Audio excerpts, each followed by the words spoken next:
Alright, guys, take your seats. We got a lot to get through tonight, and we sure do. Start off with the COVID-19 numbers in Nueces County. State of Texas. Nothing is new, so we're still at 6.7 million, almost 88,000 deaths. Still at 93,000 in Nueces County, with over 1,400 deaths. Last update is 1 day ago, was still at 3%, almost 19,000, and over 630,000. Everything's the same for hospitalizations since April 8th, which is 3 days ago. 1743, 10,041. 1 day ago, says yesterday, April 10th, 21.0, 21 million, 17.7, 61.1%, and 72.5%. In the U.S., 564 million doses been given, 218 million fully vaccinated, and 66.2% have been, the population has been fully vaccinated.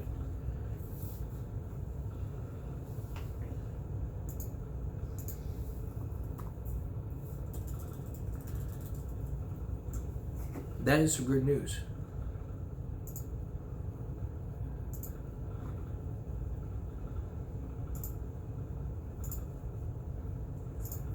Except just now, 27 states report a rise in COVID infections in the past 8 days.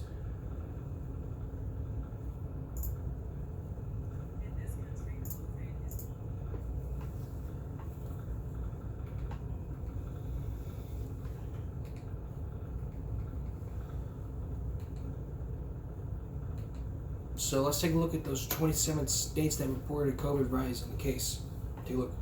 There's new concern tonight about a spring COVID surge in the U.S. A rapid rise in cases in Philadelphia has city officials considering a return to mask wearing indoors. Well, right now, 27 states are reporting a rise in infections over the past 8 days. CBS's Jonathan Vigliotti is in Los Angeles with what we can expect. Jonathan. Drika, good evening. COVID cases here in LA have spiked 78% in just the last 4 days, but a critical number to keep our eyes on is hospitalizations. And so far, all signs indicate there has been no increase. Spring break crowds and eased masking restrictions in Los Angeles and other cities are driving COVID risks up across the nation. We're rushing a little too much into it to go back to normal. In the Northeast, there's been a spike in cases, including the nation's capital, where new infections jumped 89% in 2 weeks, including a high-profile outbreak among lawmakers. Health officials say the BA2 subvariant accounts for up to 72% of cases, but says its milder symptoms, paired with the closing of many testing sites, could lead to underreporting. I think that we're dramatically undercounting cases. So if you see cases going up in your local community, that's a pretty good indication that there's more infection than what we're measuring. In New York City, Mayor Eric Adams is now in isolation after testing positive for COVID. CBS's Elise Preston is near Times Square. Here on Broadway, the marquee stars of Plaza Suite tested positive for COVID, making it the third production to temporarily shut down because of new infections. Macbeth is on the hit list. I wanted to go and see it. Richard Drysdale's seen nearly 24 performances since the Great White Way reopened last fall. But this weekend, he's opting for a concert. Is this the new normal? I think it's a new normal. I think it'll keep changing as the pandemic changes. Macbeth is expected to hit the stage again tomorrow. Plaza Suite is planning to hold an extended run, hoping to help ticket holders reschedule. In Los Angeles and throughout the state, many Californians support the lifted mandates, but are also acting with caution. It's not over yet, so I'm continuing to wear my mask. And symptoms from the subvariant are so mild for the vaccinated, doctors say they're often confused for seasonal allergies. Health officials say the vaccines and the boosters are working. Yeah, and I see some people right behind you with their mask on. Jonathan Vigliotti, thank you. Which is good. Glad what that woman's doing is helping her out. Now, what do we know about the latest COVID wave? Let's take a look. Hey, it's Ryan Reynolds.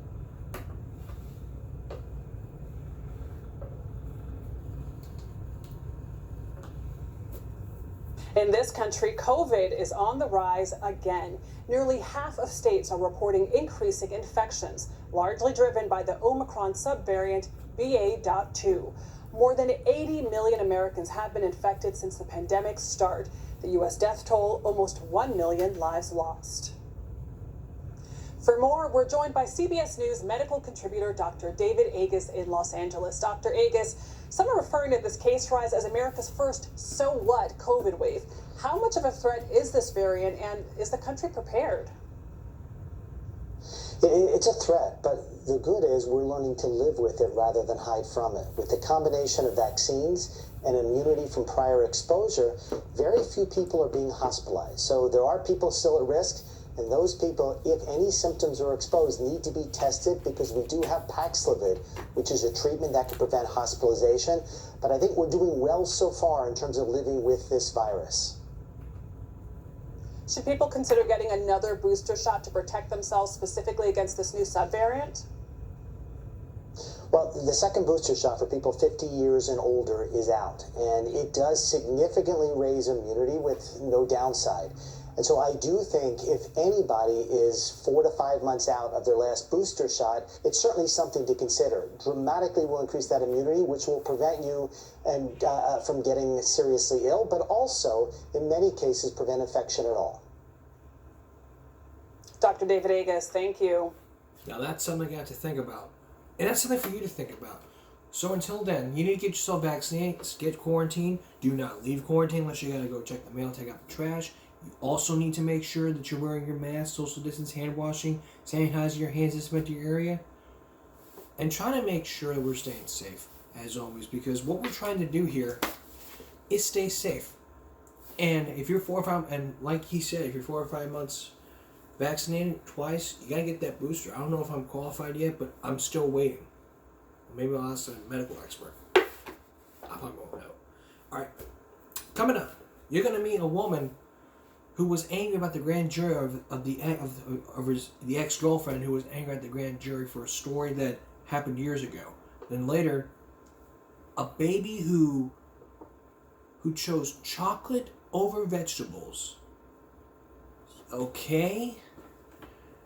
Coming up. Up front tonight, a case that we've been initially looking into for a few weeks. If you guys don't remember, a few weeks ago, I told you about the slap that was talked about at the Oscars. Will Smith slapped Chris Rock for talking about Smith's wife. That sparked outrage. What we now know so far is that he's being removed. He was being suspended for 10 years of the Academy. But what about his wife?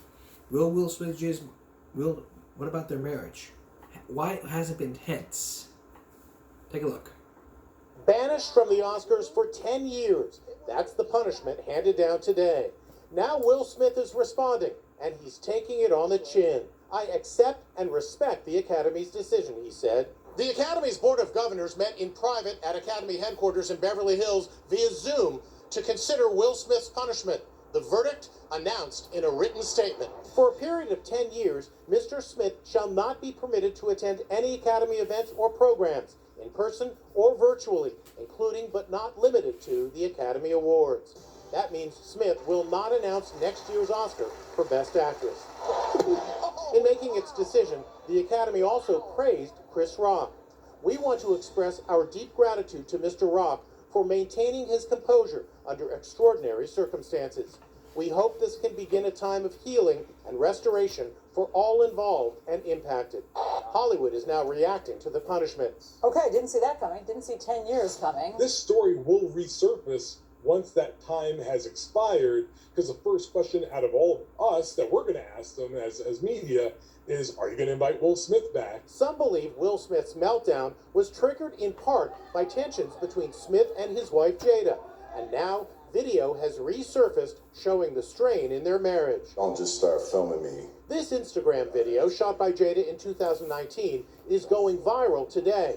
She takes him by surprise, wanting to discuss their relationship, but he's not in the mood. So you can't just use me for social media and not, don't just start I'm standing in my house. In another clip from Jada's Facebook series, Red Table Talk, Jada reveals the worst crisis in their marriage. The turning point in our relationship for me happened when I turned 40. That's when I had a midlife crisis. Your 40th birthday was my low point. In 2012, he threw her a lavish 40th birthday party, even hiring Mary J. Blige to perform. But it backfired. It was going to be the thing that lifted her out of this midlife crisis, and it was going to be my deepest, most beautiful proclamation of love. And she's told me that the party was the most ridiculous display of my ego. Wow. So now we know why. Because of what happened. So that Instagram video that from almost 3 years ago was being viewed. And now we know what happened. I mean, and many in the media are going to be saying, are you going to invite him back? He won't be able to speak, sir. Are you going to invite him back to sit down? I mean, he was sitting down, and if he hadn't controlled his temper,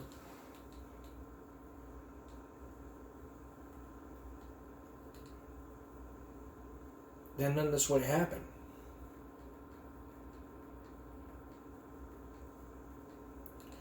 Alright, now to a story from years ago. The wife of a man shot by an ex-boyfriend.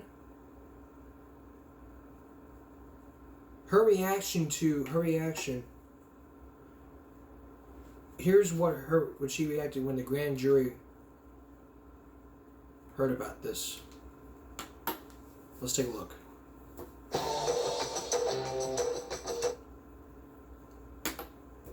And if you're not familiar with this case, Inside Edition will tell you. I'm not familiar with this case. This is probably before I started. This is probably before I started. Before I created the show. He was shot dead in a headline-making dispute caught on camera. Call 911. Now his grieving widow is speaking to Inside Edition. I am devastated. I feel like a shell of the person I once was. Jennifer Reed was there that day. She shot this video of the clash. When this all went down, this must have looked like a horror movie happening in front of you. Absolutely. I was in complete shock. I couldn't believe. I honestly thought it was like a BB gun. It was so quiet when he first shot it. I was thinking in my mind, get up, Chad. Get off of my property. Chad Reed was shot to death in Lubbock, Texas by his ex-wife's boyfriend, Kyle Carruth. Reed was looking for his son, who he thought was at Carruth's house. He wasn't mad, he was frustrated. Things escalated. The boyfriend comes out of the house with a rifle. The two men get right in each other's faces. Call 911. Carruth fires into the ground. Call 911. There's a struggle, and Carruth opens fire again. When it's all over, Chad Reed lay dead. Now a grand jury just decided Carruth was acting in self-defense and will not be criminally charged. Now that it's been determined there will be no charges, how does it feel? Very unfair. I didn't realize the justice system operated this way. Tony Busby is Jennifer Reed's attorney. We're all sitting here thinking that the entire system has failed this family. I love Chad with all my heart. What would you like to say to this man who shot and killed your husband? I'd like to say I forgive him, but I'm still working on that. I just would hope that there would be some remorse. Not only did I lose my husband, 3 children lost their father. Under Texas law, the Texas Penal Code states that you are justified in using force against another person when you believe it is necessary to protect yourself. Specifically, you are entitled to use force in the same degree as the other party's use or attempted use of unlawful force. It's Texas Penal Code 9.31.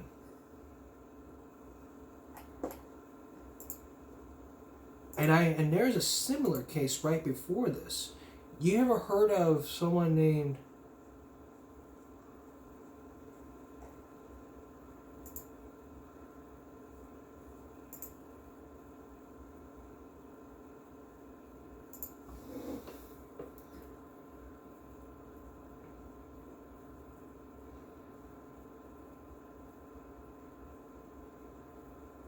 Todd Broom?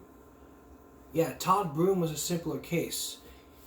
He He shot a man to defend himself, and that's the same law. Under Texas law, under Texas law, if you feel you're being harmed, you have a right to shoot. Just like I said, you are justified in using force against another person when you believe it is necessary to protect yourself. In this case here, in these two cases, the grand jury would agree because of that Texas Penal Code. He had a right to defend himself. That's what the jury believed in Todd Broom, and the same thing for Chad. So you basically compare both of those cases. And if you want to see that video, you want to see the photos from 2020 from back in 1990, May 23, 1990, we'll have that for you to link in the description.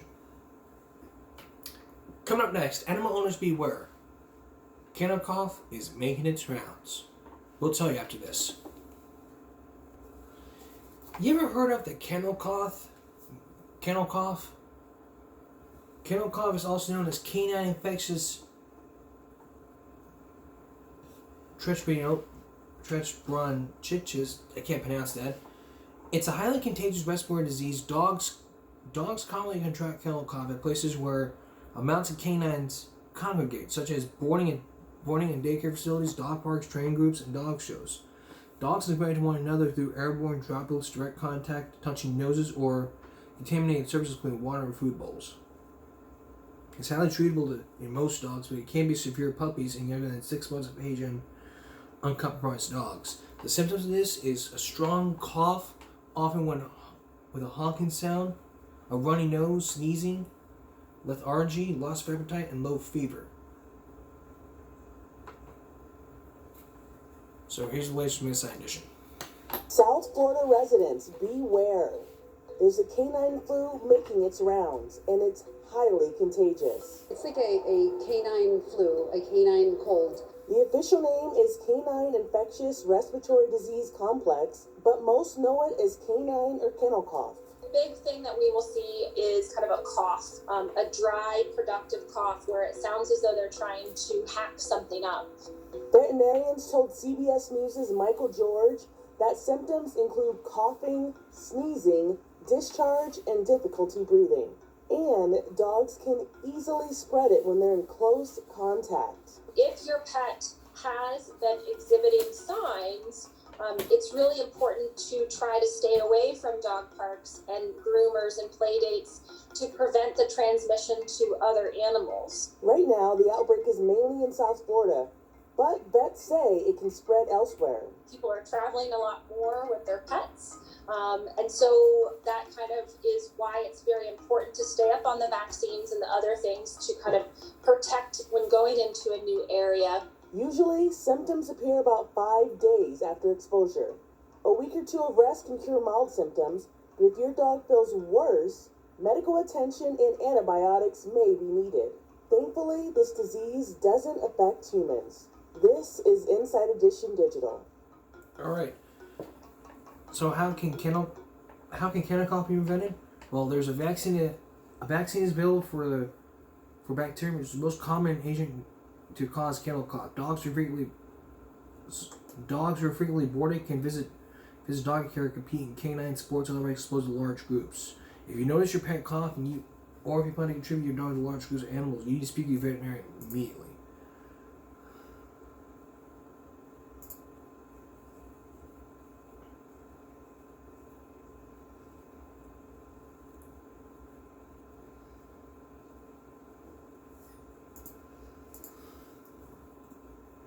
So what is the kennel cough vaccine?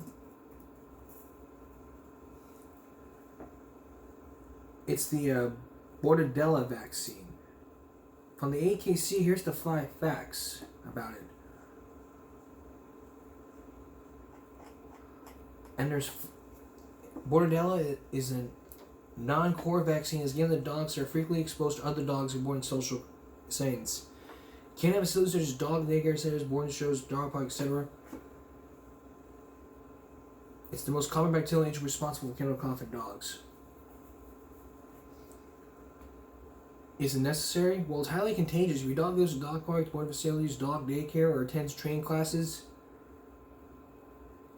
it's a risk of kennel cough. Are these associated with the Borderline vaccine? Vaccinations are usually a safe medical procedure and compelling benefits of vaccinations. If you want more information on Wardell and a kennel cough, you need to talk to your veterinarian immediately.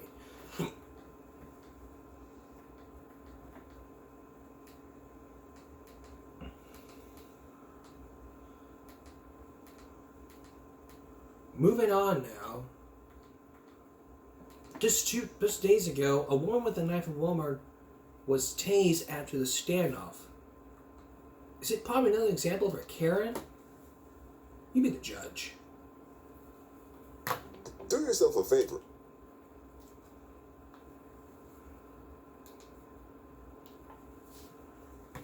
Drop the knife now! Drop it now! A sheriff's deputy had an intense standoff with a suspect who authorities say was threatening people inside a Florida Walmart while carrying a knife. Drop the knife now! Drop it. Body cam video shows the suspect barely moving or even responding to the deputy's commands as he points his gun at her while repeatedly telling her to drop the knife. Authorities say they were called to the location because the woman allegedly walked into the Walmart wielding a brick and threatening customers. They say once she found a knife in the store, she continued to threaten people until police arrived. Put the knife down. Put it down now. Once backup arrived for the deputy, he was able to switch out his gun for a taser. And after one more verbal warning... Drop the knife now. The suspect was taken into custody and charged with aggravated assault with a deadly weapon. She was taken to the hospital for evaluation, and authorities say she ingested methamphetamine earlier in the day. For Inside Edition Digital, I'm Mara Montalbano. And that's why you don't carry weapons with you in the store.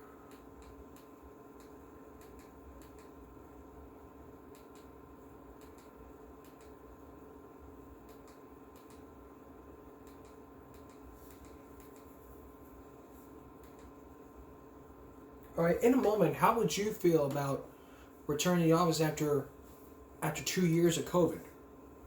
We'll tell you about that. And then a toddler who refused vegetables and chose chocolate.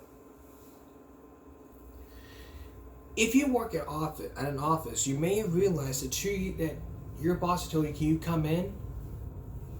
And they say no, and you say no, and you quit your job. That's what many people are doing. So let's take a look at this. Workers rebel. Why am I dying to get out of my 9 to 5? I'd much rather be home wrapped in a blanket in front of my laptop. Social media is loaded with videos of people refusing to return to the office after 2 years of working from home. Unfortunately, I will not be able to return to the office full-time. Oh, why not? Oh, because I don't want to. When Sarah Nassar was asked to go back to work as a paralegal, she quit. When you go from fully remote and then to the office, I'm like, why am I doing this? Like, it seems like pointless. I was so much more tired. I would come home exhausted. I wouldn't go to the gym. I wouldn't want to read a book. Like, I wouldn't really want to make dinner. The 24-year-old found a new job that allows her to work remotely. 5 days a week in the office, 9 to 5, it's unreasonable. 25-year-old data analyst Hannah Williams also quit when she was asked to return to the office. She, too, has found a fully remote job. We're more productive at home. We're happier at home. We're doing what the company asks of us. And so going back in is only really a form of micromanaging. We don't want any part of it. Fox Business correspondent Susan Lee says these days, employees have the upper hand. Workers have never had this kind of power ever in corporate America. You know that we have near a record 11.5 million job openings. You have the unemployment rate close to 50-year low at 3.5%. And that means there's a lot of pricing power out there for employees. I just had to ask, are you perhaps being a little spoiled? I don't think that there's such a thing.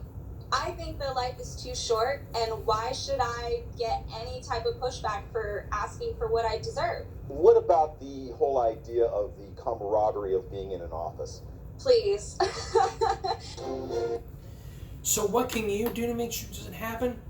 Tuesday will tell you. Finally this evening, a a toddler who refused vegetables over chocolate. Who made a rare decision and chose veggies over chocolate. So let's take a look at this. Given the choice, who among us, toddler or not, would make it? This adorable baby is in the middle of a meal when temptation comes crawling right in. The offer of a Snickers bar over broccoli. Surprisingly, the toddler shakes their cute little head no at the chocolate, instead opting to gobble down the broccoli. Actually, I switched. I made it backwards. Chose broccoli over chocolate. Maybe the baby is just a savory over sweet person.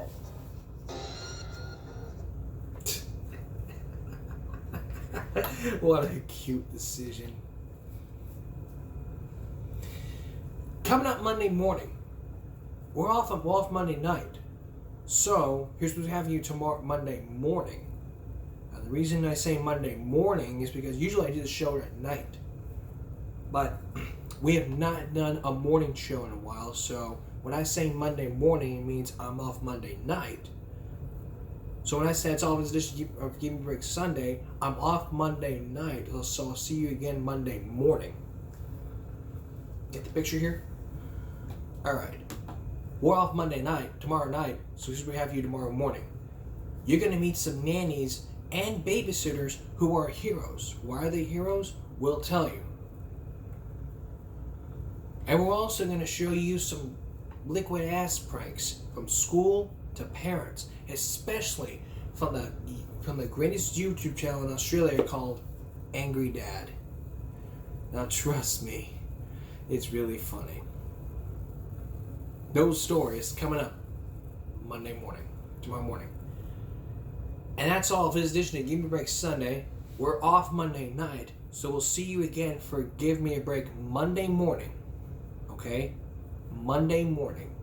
For all of us here, Give Me a Break and YouTube, good night.